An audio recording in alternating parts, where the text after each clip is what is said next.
All right, let's jump right in, shall we? Today's deep dive is taking us into some pretty murky waters, wouldn't you say? Oh, absolutely. We're looking at Trump's cabinet picks, the potential ones for a second term. Oh, yeah.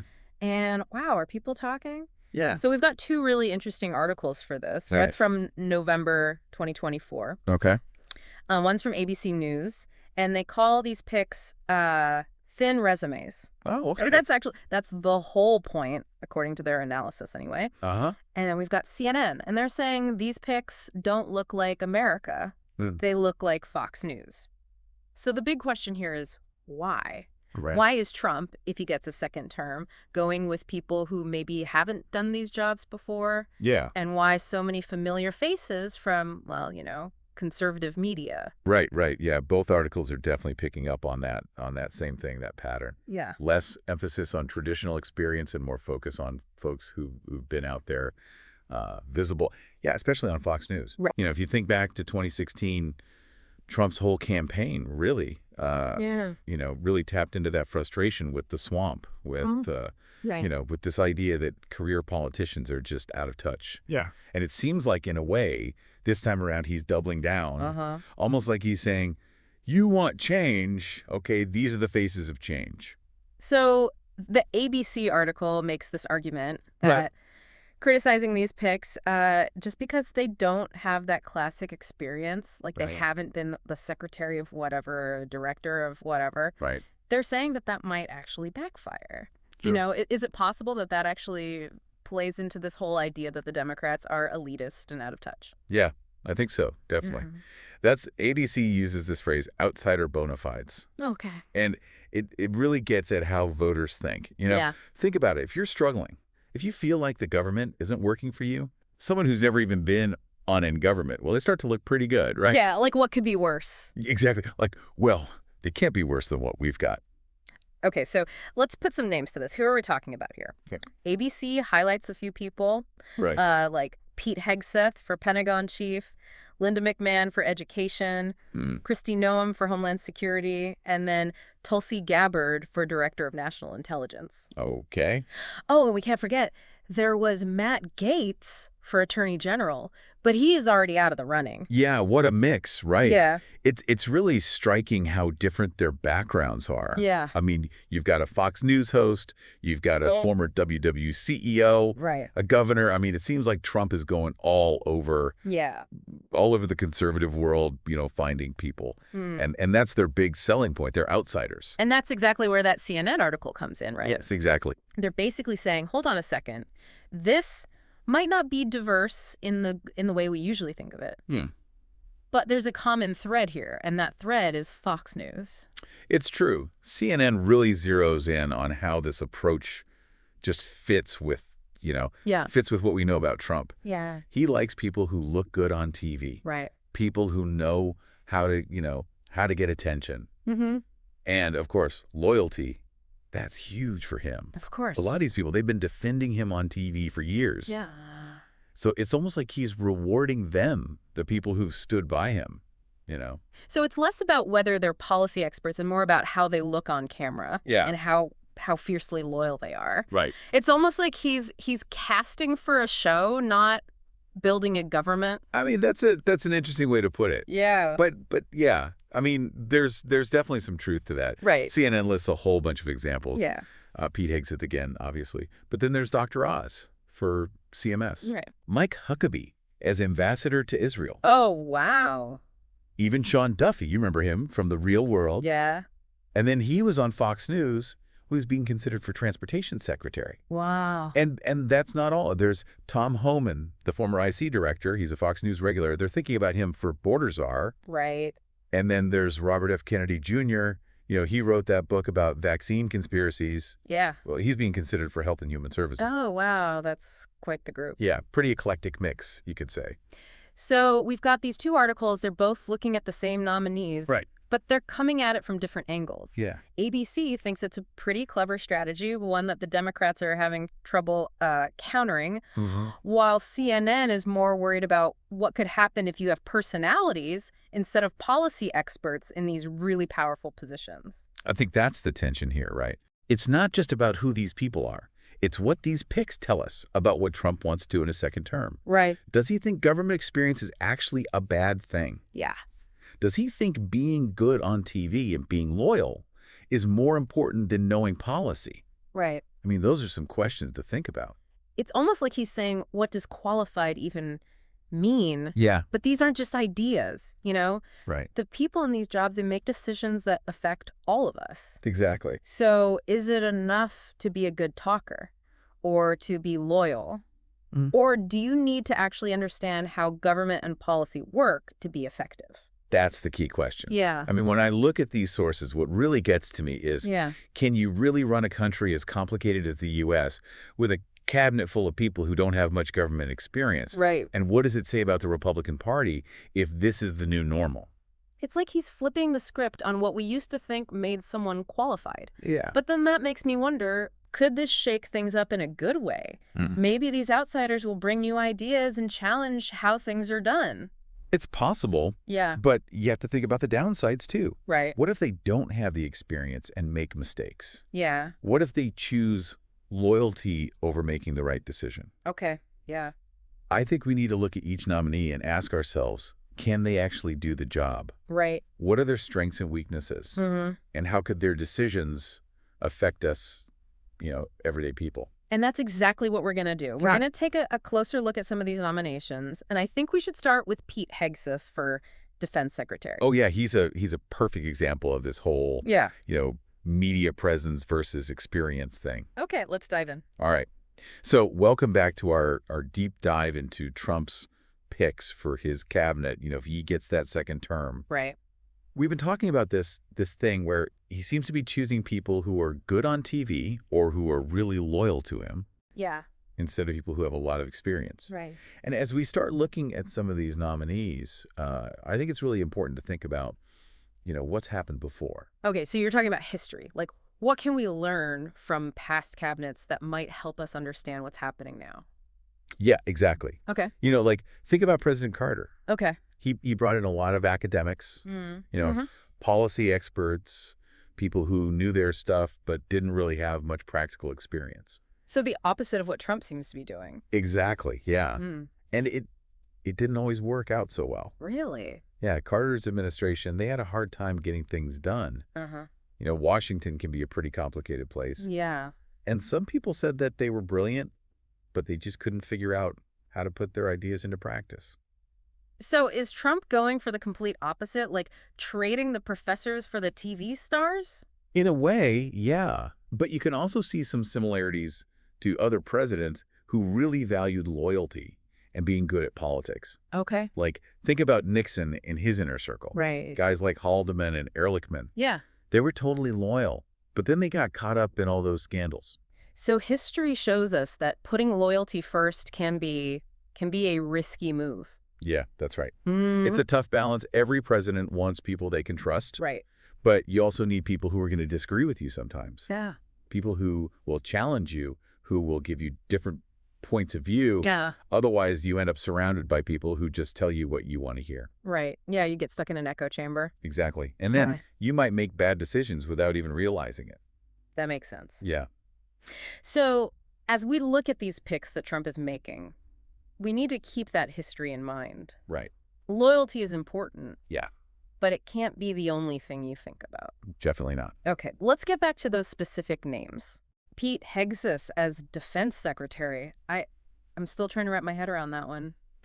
Yeah, it's a pretty bold choice, Yeah. The Defense Secretary, they run this huge, complicated organization with a bigger budget than a lot of countries. Wow. They're in charge of everything, military strategy, sending troops places, dealing with our allies around the world. Yeah, it's a huge job. It is. But does Hegseth's background really prepare him for something like that? Yeah. I mean, he's a good speaker. Yeah. And he was in the military. He did serve. Yeah. But is that enough? I think that's the question everyone's asking. Yeah. The people who support him, they would say that his communication skills, his understanding of the military, Right. and the fact that he agrees with Trump on how to defend the country, they'd say that makes him a good choice. Okay. They might even say that him being an outsider is a good thing, Right. Like he could shake things up at the Pentagon.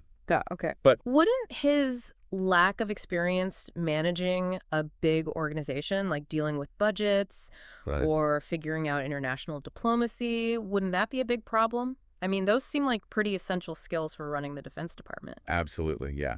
And his critics, that's exactly what they would say. Right. They'd also question if he has the right kind of personality for a job like this. You know, being calm under pressure, making good judgments. Right. Because the defense secretary, their decisions can literally mean life or death. Yeah, that's a good point. Yeah. Okay, let's move on to another controversial pick. Yeah. Dr. Oz for CMS. Okay. That's the agency that runs Medicare and Medicaid, right? That's right. So what makes this one so tricky? Well, one thing is that Dr. Oz, he's famous for being on TV, not for being an expert on healthcare policy. Right. Or for running a big organization. Yeah, he's a doctor. Yeah. But he's a heart surgeon. Right. Not someone who knows how to run a government agency with $1 trillion budget. Right. So there's that lack of experience thing again. Yeah. But I feel like there's more to it than that. Yeah. Didn't Dr. Oz get in trouble for pushing some questionable health products on his show? He did, yeah. Doesn't that raise some red flags? It definitely does, yeah. Yeah. A lot of people say that, him promoting those products, it makes you wonder about his judgment and whether he really believes in, making healthcare decisions based on science. Right. They're worried that he might be swayed by his personal opinions or, maybe even financial interests. Yeah. More than what the science actually says. And that's a big deal when you're talking about the health of, millions of people. Absolutely, yeah. Yeah. But, the people who support him, they might say that because he's a celebrity, people listen to him, and that could be helpful for getting people to understand healthcare better. Okay. And to take care of themselves. They might also say that because he's a doctor, he understands how healthcare works. So it's like style versus substance. Yeah. But in a job like this, shouldn't substance be more important? Yeah. We're not talking about picking a spokesperson. Right. We're talking about who's going to be in charge of people's health care. That's really the core of the debate, yeah. Yeah. And it's something we're seeing with a lot of Trump's picks. Yeah. This tension between having experience, having expertise, and being a good communicator. Right. It's like, which one matters most? Okay, let's talk about someone who at least has some government experience. Linda McMahon, Trump's pick for education secretary. Right. She was in charge of the Small Business Administration during his first term, so she's not a total stranger to Washington. That's true. Right. But her critics say that running the SBA doesn't really prepare you for how complicated education policy is. I mean, those are pretty different things, right? Yeah. The SBA is about helping small businesses, and the education department is responsible for, well, the whole education system. Exactly, yeah. Yeah. Her background is in business, not education. Right. And she's supported cutting the education department's budget before. So that makes people wonder if she's really committed to public education. Okay. But her supporters might say that she's a proven leader. Yeah. She's been successful in business. That's true. They might say that those skills can be used in any job. Right. And that she'll bring a fresh perspective to the department.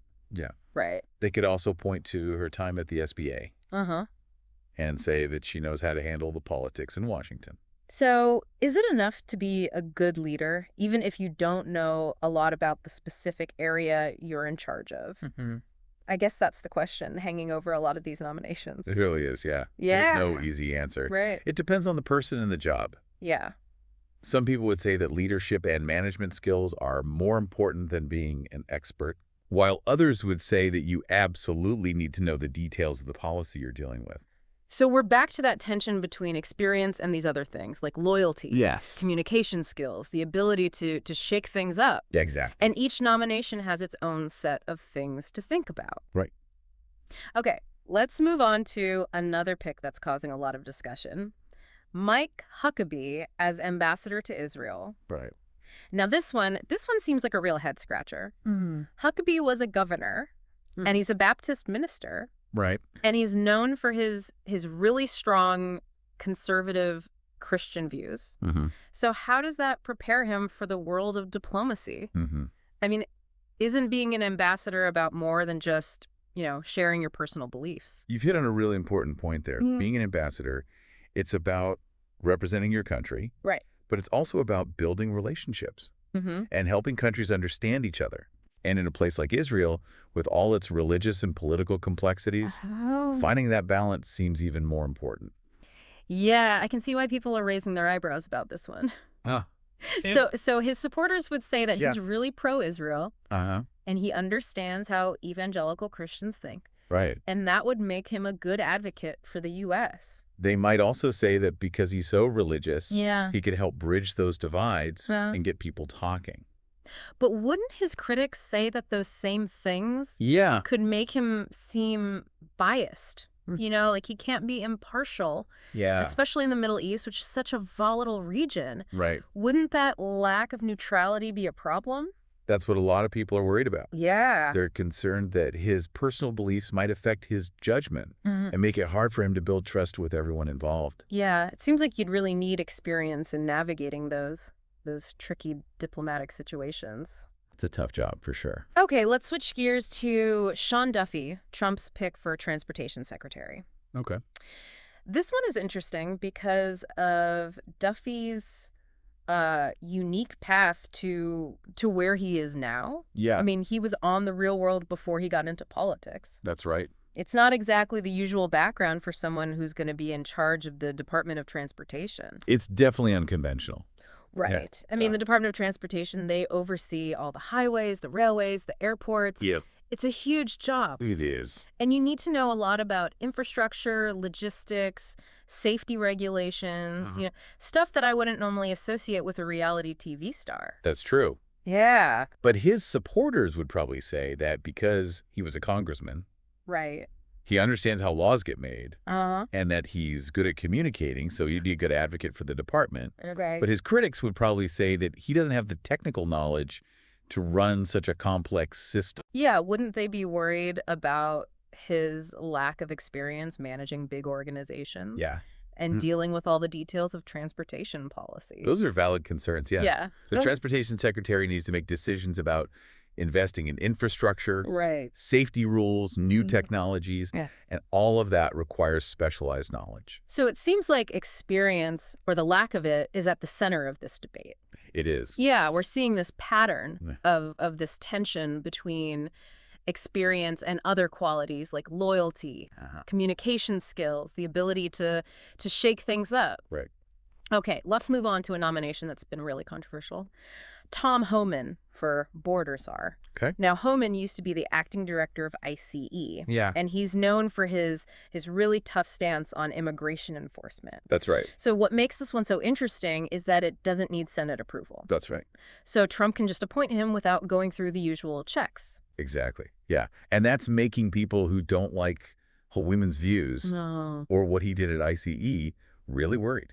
I can see why. Homan has been a big supporter of some of Trump's most controversial immigration policies. Yeah. Like separating families at the border. So if he's appointed, it probably means those policies will continue. It probably does, yeah. But The people who support Homan, they would probably be happy about this.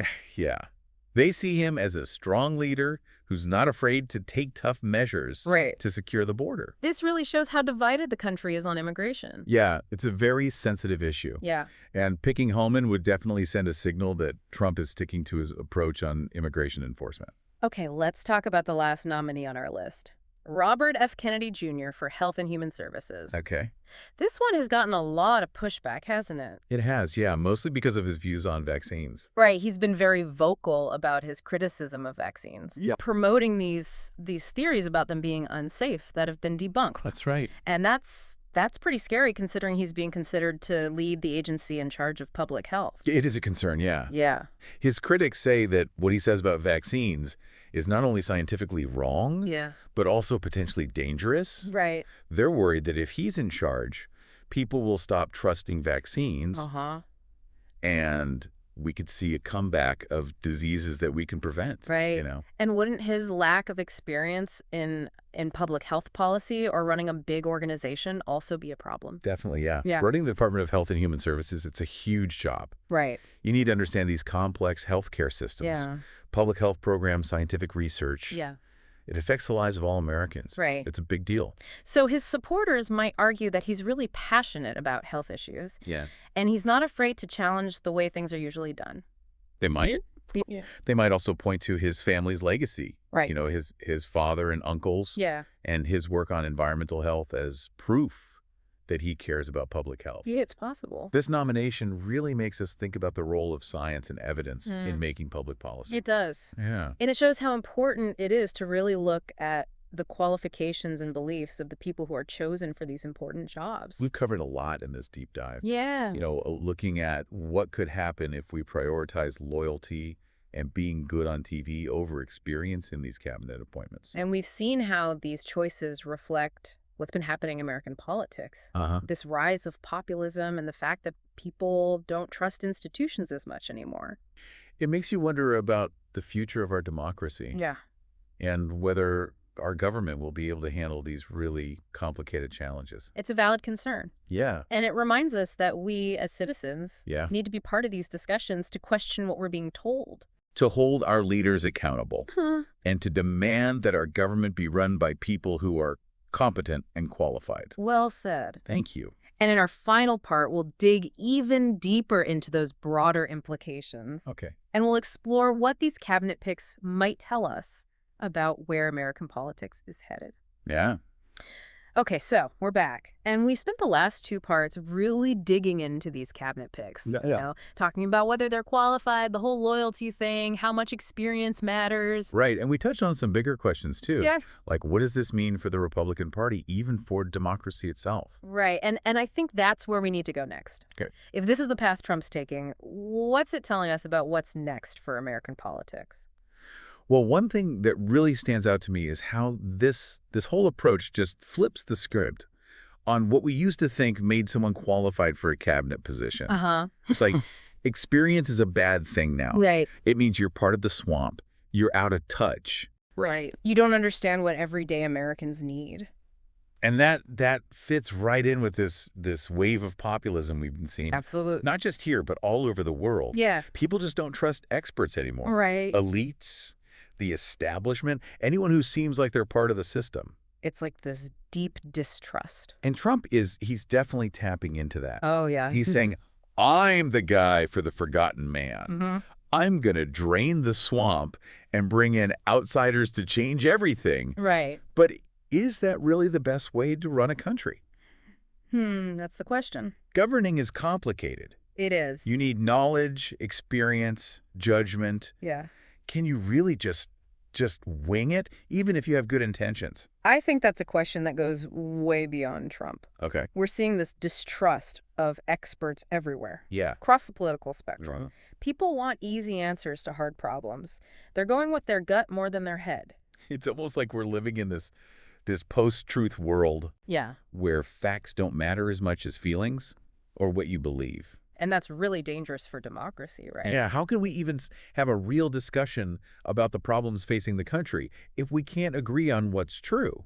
Exactly. And how can we make good decisions about who to vote for, what policies to support, what direction we want the country to go in? It creates this breeding ground for misinformation, conspiracy theories, right? And it just drives people further apart. Yeah, it makes it almost impossible to find common ground and actually work together to solve problems. Exactly. So what can we do about it? How do we fight back against this trend and make sure our democracy is strong and healthy? Well, I think it starts with each of us. Okay. We need to be more careful about the information we consume. Right. We need to be aware of our own biases and be willing to question what we believe.